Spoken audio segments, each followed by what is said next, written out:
What's up, everybody? This is Brother Cam, and today we're going to take a look at the current state of Knockout City, a little over a year after its release.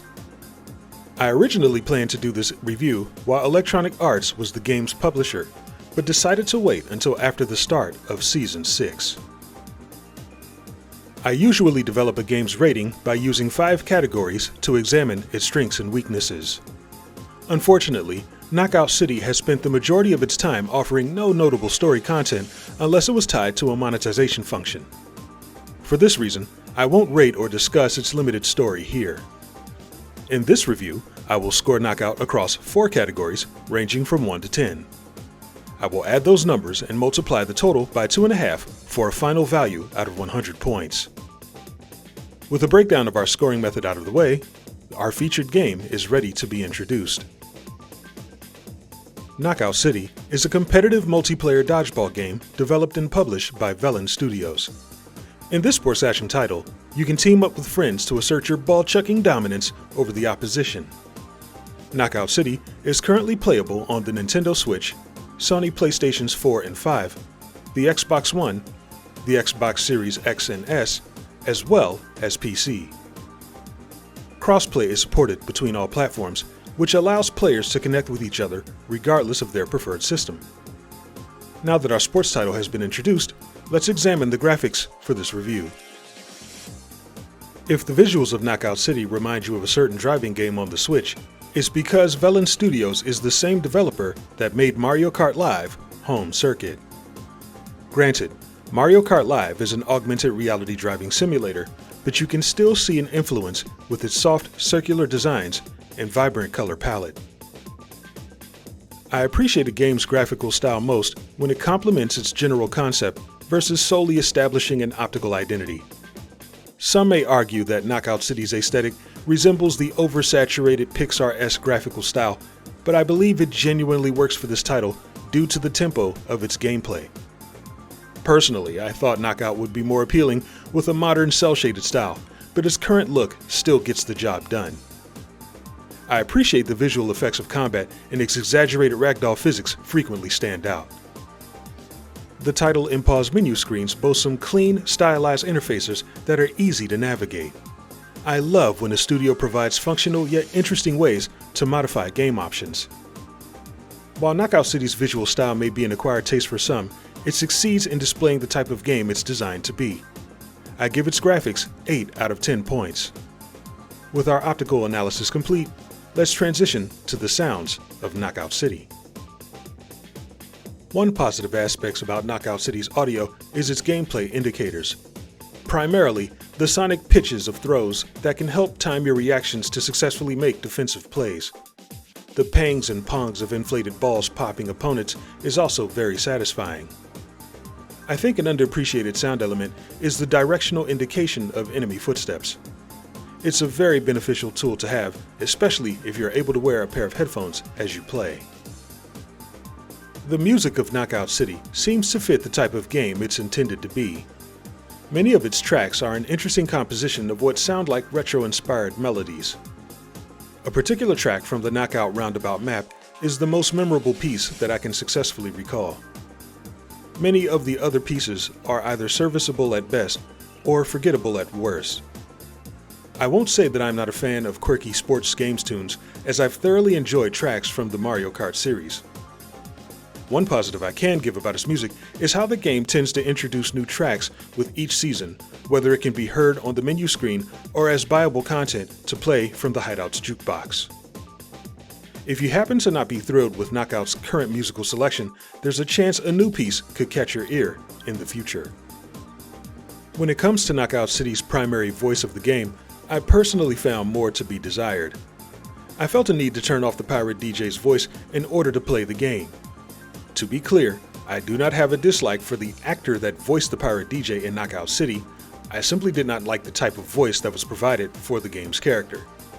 I get that DJs often exaggerate words and ways of speaking to liven a performance, but it simply didn't sound organic to me in this game. The final item for this category I'd like to discuss is Knockout's voice chat. It frequently switches players from the group channel to the team channel prior to a match, and it's more of an annoyance than a help. I suspect that it's done to help all teammates get synced into one channel, but the option to switch should be left to the player at all times. With Knockout City failing to offer a significant number of standout tracks and a voice chat system that seems in need of minor tweaking, I give its audio 6 out of 10 points. Now that our sound check has concluded, let's go over how Knockout City plays. One of the strongest draws about Knockout City is that there are little, if any, other sports games quite like it. There are countless games centered around popular professional sports, but there isn't a notable title that offers dodgeball the way KO does.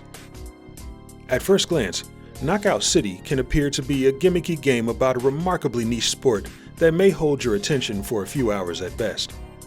Thankfully, this impression is swiftly dispelled as you navigate its tutorials and compete in matches. An early game mode you'll be introduced to is 3v3 Team Knockout. Here as well you'll practice basic movements, throwing balls and teammates, as well as basic defensive actions such as catching and dodging. Throughout your journey as an unranked brawler, you'll begin to lock in new techniques and strategies. It's at this point where Knockout becomes really addictive. As you play more matches, you'll become familiar with Knockout's array of special balls and maps.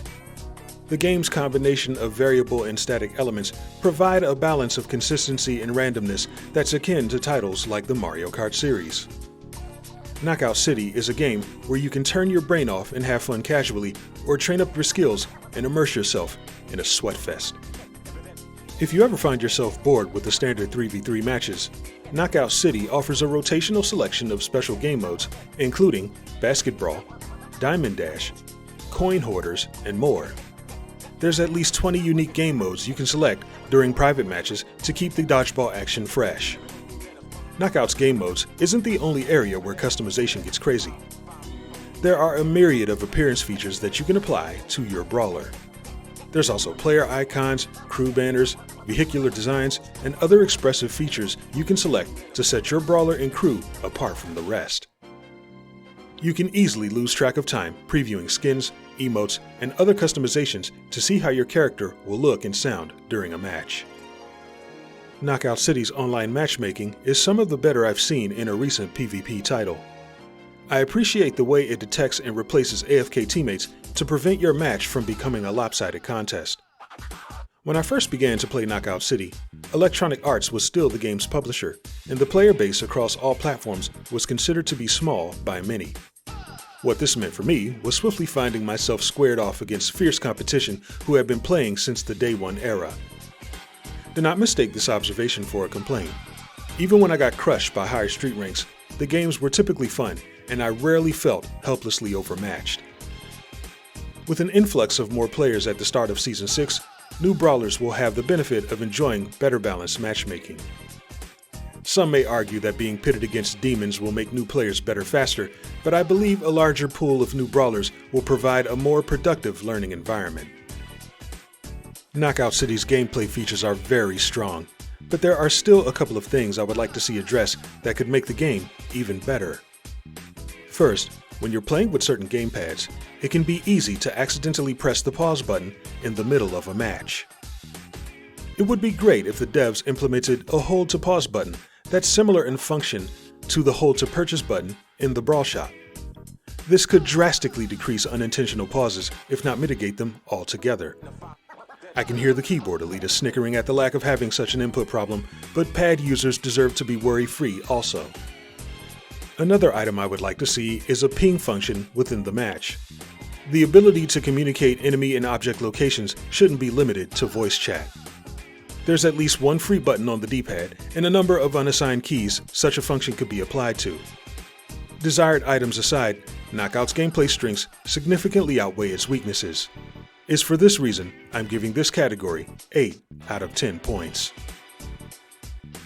As a new free-to-play title, Knockout City offers an abundance of unlockable content with its street rank rewards and a style of gameplay that can challenge even the most competitive of sweats.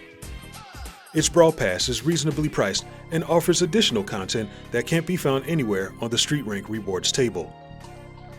With players able to earn back what they spent by pouring time into the game, it's hard to argue against giving Knockout City a high score when it comes to value for money. For this category, KO receives 9 out of 10 points. With all of the game's categorical scores submitted, we can tally up its final rating. As of Season 6, I give Knockout City a rounded score of 78 points. With adjustments made to the game's monetization, it's easier to appreciate where it excels and have patience with areas that can benefit from further development. I believe Knockout City has the fun factor it needs to sustain players' attention while new content is created. I can't wait to see what Velan Studios unveils for Season 7. Before we get there, tell me what you think about Season 6 in the comments. I want to know what your favorite emotes are and your favorite skins to wear in-game. Feel free to post links to your best match highlights as well. Leave it here for all to see, then join me on Twitch to talk more about Knockout City. I play it fairly frequently and look forward to discussions with fellow brawlers. To follow me, you can find me at A Bro Called Cam on popular social platforms. To support the channel, you can join my Patreon, buy merch from my Spring account, or treat yourself to something at Amazon using my affiliate code. This has been a Knockout City review by Brother Cam. Until next time, take care of yourself. We'll meet again soon.